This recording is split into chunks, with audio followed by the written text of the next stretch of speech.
They've already made it clear that Dillian Whyte is the next mandatory challenger for Tyson Fury, and we expect at that convention that they will officially order that. 11, Lomachenko will be turning in his sleep. 13. Katie Taylor, much bigger name than a load of male world champions. She now gets paid more than some male world champions.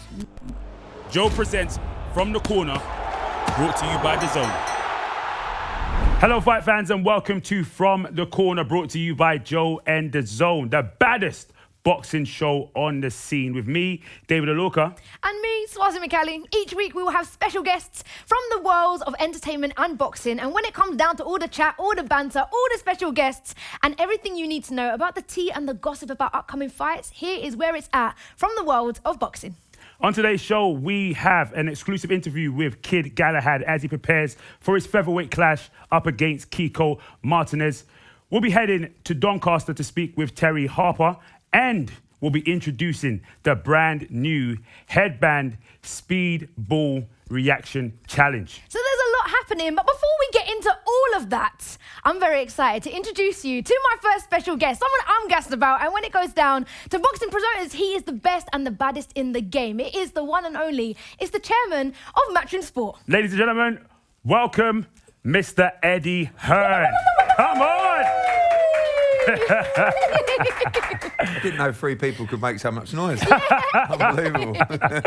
Eddie, how's it going? How have you been? I'm good. I don't know where I am, but I'm somewhere in London after travelling around the world, excited for this new show with JOE and DAZN. Obviously, big show coming up this weekend and next weekend, and all the way up to December 18th, which is Chisora Parker, of which we had the press conference yesterday. So, yeah, just living on a plane, living in a car, and loving life, mate. Absolutely. You're practically the busiest person that I know. Like, I don't think the busiest person in show business. What do you do to relax? How are you able to relax? I'm relaxed when business is going well. You know, I'm relaxed when the shows are flying, when we've got great shows, great events, great schedule lined up. So I'm stressed when I'm not working. So if that makes any sense at all. I'm probably at my most relaxed when things are going well. And right now, touch wood, things are going well. And we're enjoying everything, enjoying the new project, of course, with DAZN, and ready for a big run. But relaxing, I like to try and go to the gym. Obviously not like you, Dave. Absolutely ripped to shreds these days. What can I say? You know, but yeah, just spend a bit of time with the kids when I can, and you know, the normal But that's stuff. what I want to ask you. I want to move you away from boxing just to get into your head. So when it comes down to your don't wanna be in kids, there. your family, well, you know what? I'm watching you, and I can just see all the clogs going. Yeah. So when you switch off, what's one of the favourite things to do, or what do you like to do with your kids? Like, I like to go for dog walks. I take them down the trampoline park, which is quite funny because last time I went down there was this girl behind the counter. She was like a 15 or 16-year-old girl, and she was entering my insurance details for the trampoline park, and she was like, and I thought, wow, like, it's unusual that a young girl, you know, would become a boxing fan, must be working on what we're doing with female boxing. Yeah. And then she said, can I ask, are you the meme guy? I was like, you know, no, I'm not the meme guy. So it's difficult with the kids, and they find it quite funny as well. Do you know what I mean? They're like, that person's looking at you, and just normal stuff, you know, go for breakfast, go for dinner. Touching on No Context Hearn, right? How has that affected your promoting of boxing?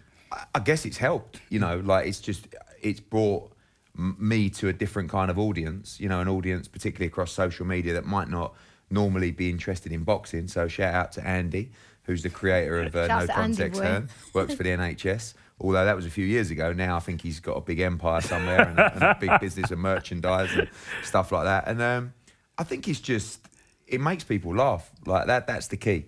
You know, a lot of people take themselves too seriously, and we're all living in a stressful life, and I work in a stressful business, but that's just a little bit of release, and it's just good to see it. But it's just when anything happens, you know, when a big team loses at football, or you know, when something major happens in the celeb world or in politics, up I come, you know, and it's just. What's your favourite meme?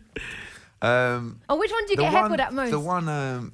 You know, darling, you in the headband, you are different gravy. I was selling strawberries on a market stall in Hull with Tommy Coyle. No. Like we did a press conference there. Tommy Coyle was fighting, and his dad was there, and they sell fruit on a big stall in Hull. I said I'd smash it at that. They're going, nah. I said, yeah, give me have a go. And I did it. I was selling strawberries. That's mad. 2 punnets for £1. It's good value, actually. And that was just one from there. And there's loads. If it can bring anyone into boxing, when we talk about like the Jake Paul stuff now and the Tommy Fury stuff, it was actually, I think it was 3 years yesterday since I promoted KSI against Logan Paul. I think I started this whole thing.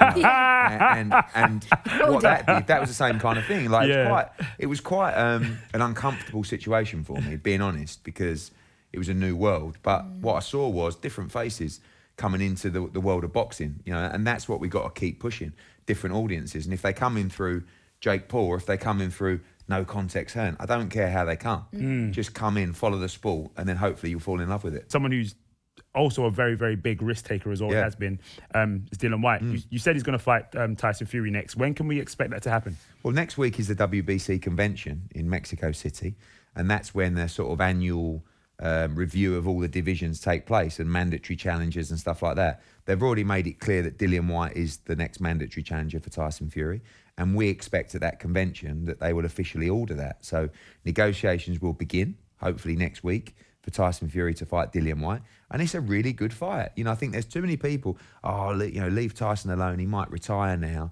When you're a champion, you have a responsibility to face your mandatory challenges. AJ's been doing it for years. In fact, maybe, as people say now, he shouldn't have fought Alexander Usyk. But guess what? He didn't want to lose his world title. He wanted to defend his crown. That's an obligation. That's what champions do. Tyson Fury's a great fighter. He's a favourite against Dillian Whyte. We believe Dillian Whyte can win that fight, but what a big fight for British boxing. Tyson Fury hasn't boxed in England for, 4 or 5 years. A fight with Dillian Whyte is massive, massive fight. And hopefully that gets ordered and hopefully it gets made. Sweet. And what kind of time frame are you thinking? I think spring, realistically. You got Usyk against AJ and hopefully Whyte against Fury, both taking place probably March, April. And then the winners fight the winners. And we've got a nice 2022. We're going to touch on a boxer that you absolutely love, you admire. He called you a fanboy, by the way. Yeah. I am. You're talking about Canelo Alvarez. I am a fanboy. I did interviews yesterday, and people were like, I said, look, let's just get one thing straight here. Don't worry about accusing me of being a fanboy, right? The guy is as cool as you could imagine, right? He is an unbelievable fighter. And he's a really, really good bloke. So, yeah, I'm a total fanboy. We like that, though. Total fanboy. I don't mind admitting it. So, it was a good weekend. It's been a great year working with him. He wanted to become undisputed champion, and we had that conversation about a year ago, and he did it in a year. He beat Callum Smith. We had the mandatory against Yildirim, beat Billy Joe Saunders, and then beat Caleb Plant to do the business. Well, we've got a modern-day classic of trash talking. I think you might have seen this clip. How would you rate this trash talk? How does it feel that the only way you're relevant is through me? Relevant through you? What are you talking about? Yeah, that's the only way. I was relevant before you. Hold that WBC belt. What are you talking about? You're a clown, bro. You're a clown. So how I'm relevant? How I'm relevant because of you, but I got more followers than you? I have more followers than you, though. What are you talking about? Look what it did to Ryan Garcia. We all talk about. So I'm relevant because of you, but I have more followers than you. Look how many belts I hold as a world champion. But look how much money I make, more than you. No, you don't. Obviously, old school trash talking. You had Mike Tyson said he's going to eat somebody's heart. You know what I mean? And today I've got more followers than you. You know what I mean? It's the world we live in, isn't it? It wasn't the strongest from Dev. He's another guy that I love, Devin Haney, and he's got to do better. In terms of that trash talking. Your thoughts this Saturday? Big fight coming up, 13th of November. It's the featherweight clash between Kid Galahad and Kiko Martinez. He's, of course, fighting at home in Sheffield, so this is going to be pressure for him. But is it, though? It's a special night for him. It's a guy who grew up in the Ingle gym, found boxing through the great Brendan Ingle, and as probably, I don't think there's a harder worker in the sport than Kid Galahad. He's literally grinding every day in the Winco Bank gym and gets a chance to defend his world title at home, Sheffield Arena. It's a good fight. A lot of people believe he's a big favourite, and he is a big favourite. But Kiko Martinez, very seasoned veteran. You saw him have a war with Zelfa Barrett last time out. A lot of people felt he won that fight. That was at super featherweight. He's back at featherweight, which is the best weight for him. Very tough.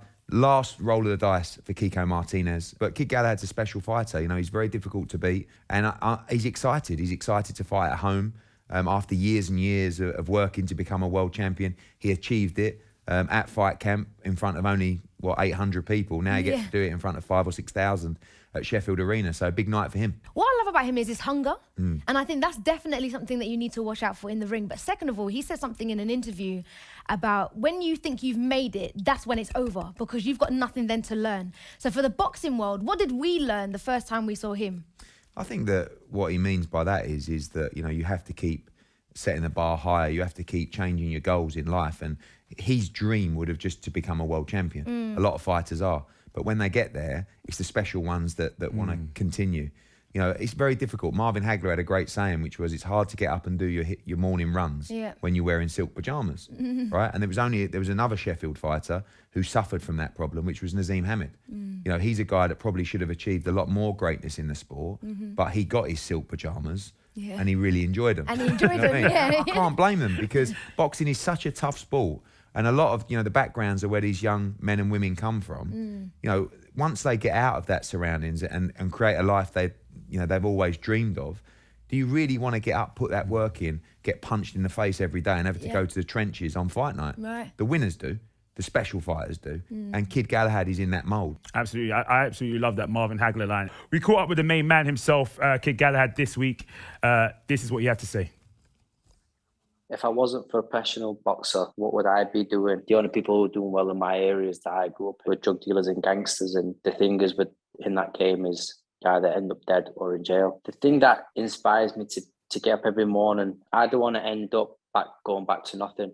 That's what motivates me the most. Achieving everything I want to achieve is to unify this division. The second I won that world title, I just thought, now it's about staying here. Boxing's a very, very tough sport, and you've got to be mentally tough. You've got to be robust, and you've got to just keep on going. I'm expecting the best Kiko. Knowing someone like Martinez he's tough. People have said that he should retire about 8 or 9 years ago, and he's come back and boxed massive names. They've given him, all hard fights. He's never been below European level, which is a good level to stay at for so long. And that's, even now, he's still knocking at world title, doors. The thing I do after I win a fight is I go back to my hotel, pray, have a shower, just focusing on what I've got to do next, because I've got that task out of the way now. I'm going to fight someone else. I don't know when, but I know it's going to be soon. So I've got to make sure I'm ready, more than ready for that fight. Tune in November the 13th. It's going to be an exciting fight. Kiko's going to turn up to fight. I'm going to turn up to fight, and it's going to be head on.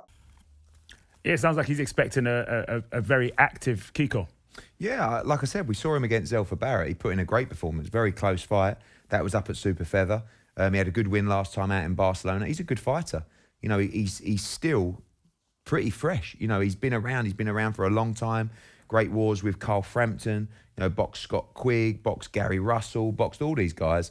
2-time world champion. And, this is his last roll of the dice. But Kid Galahad, as I said, special fighter.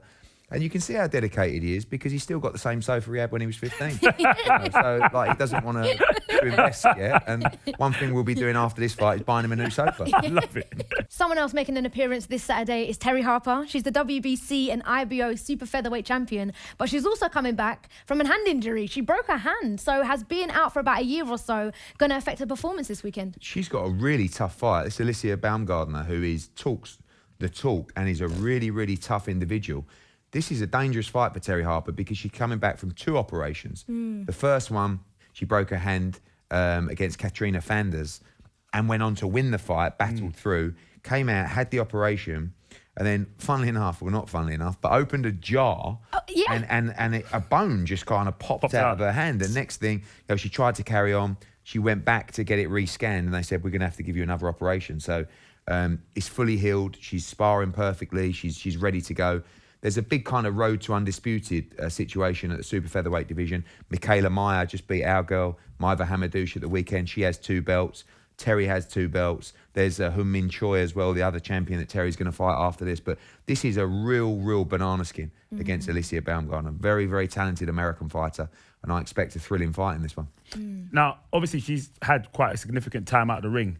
We've seen it affect people in different ways. How do you think it's going to affect her confidence stepping into this fight? The only thing about this inactivity for Terri Harper is a lot of other fighters have been active as well because of the COVID delay. So she'll feel like it's been a lifetime, but there's a lot of fighters that haven't boxed for a year.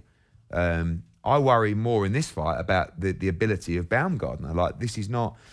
Normally, you'd come back from an injury like that with an easier fight, test out the hand, get that confidence back. So she's going to have to go in and look good. She's going to have to have made improvements and adjustments.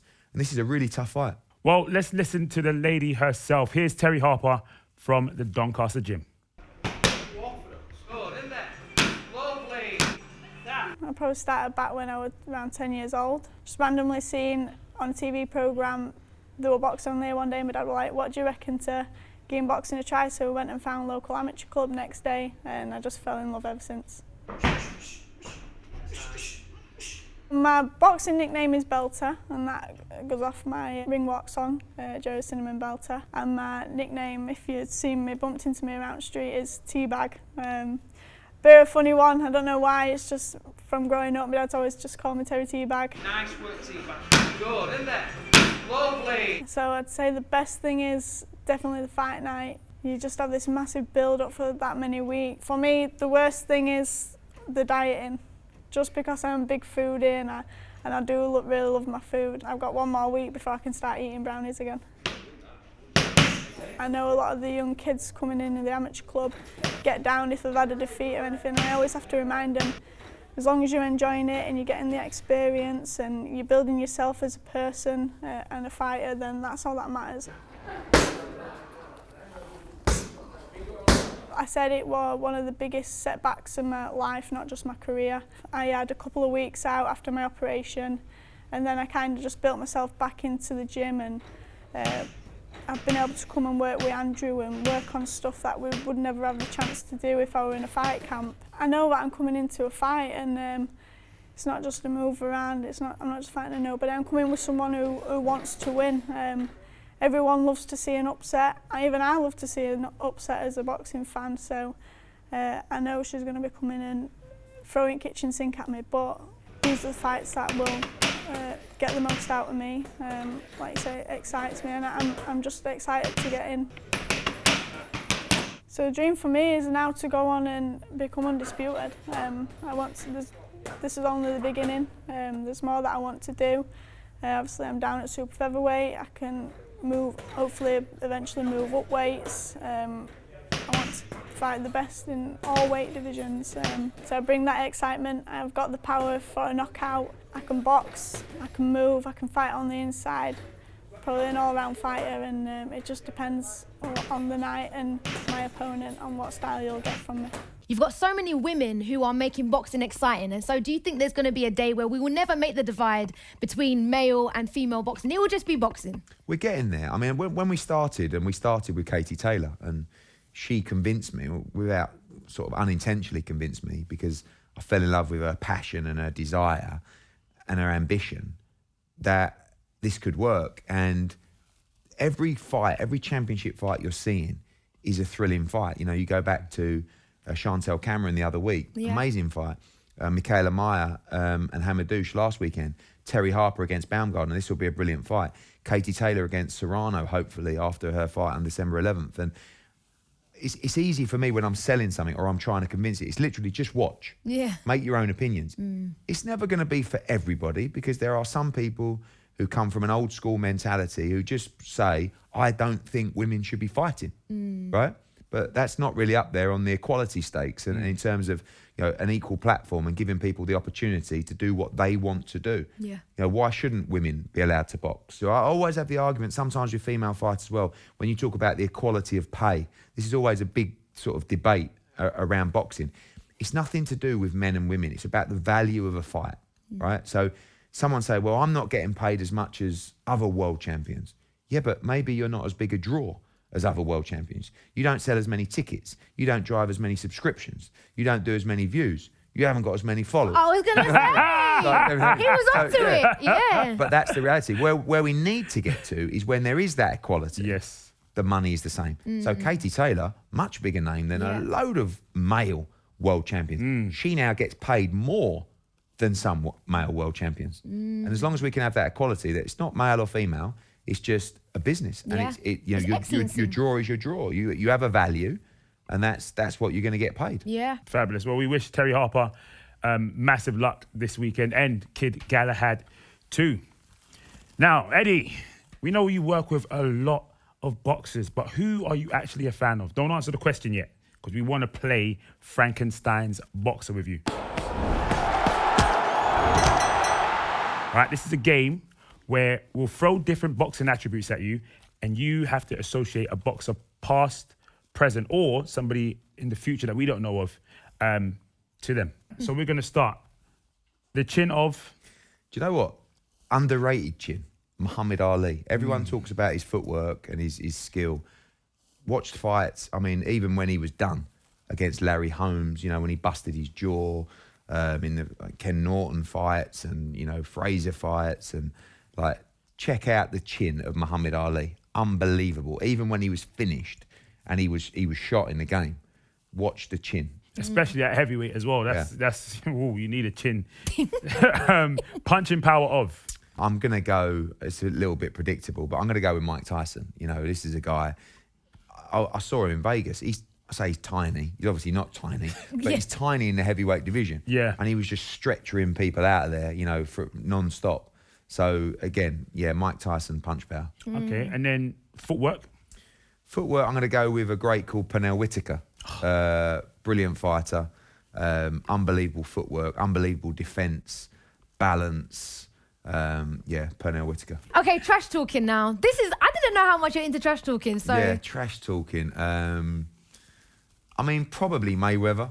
Although, again, some of his banter was poor. He was always... I think with trash talking, you need to turn it on at all times. Yeah. So he was a guy that every press conference, you knew he was going to turn up. He was a showman. Okay, the IQ of? I think Tyson Fury has a very high boxing IQ. He's been fighting his whole life, from a very young kid. Very smart. And actually, when you sit down with him, he knows everything about all fighters, particularly British fighters as well. Last conversation I think I had with him, he was literally going through my stable of fighters going, I like him and he's good, but I've seen this and stuff like that. So I'll have to give the big man just one. Go with the IQ. Okay, the jab of? The jab of Larry Holmes. Yeah. Probably the greatest jab of all time. And a heavyweight as well. So Larry Holmes, great jab. There's been some good jabs over the years. Kell Brook had a great jab as well, a little bit of a random one. Speed, the speed of? Speed, Amir Khan.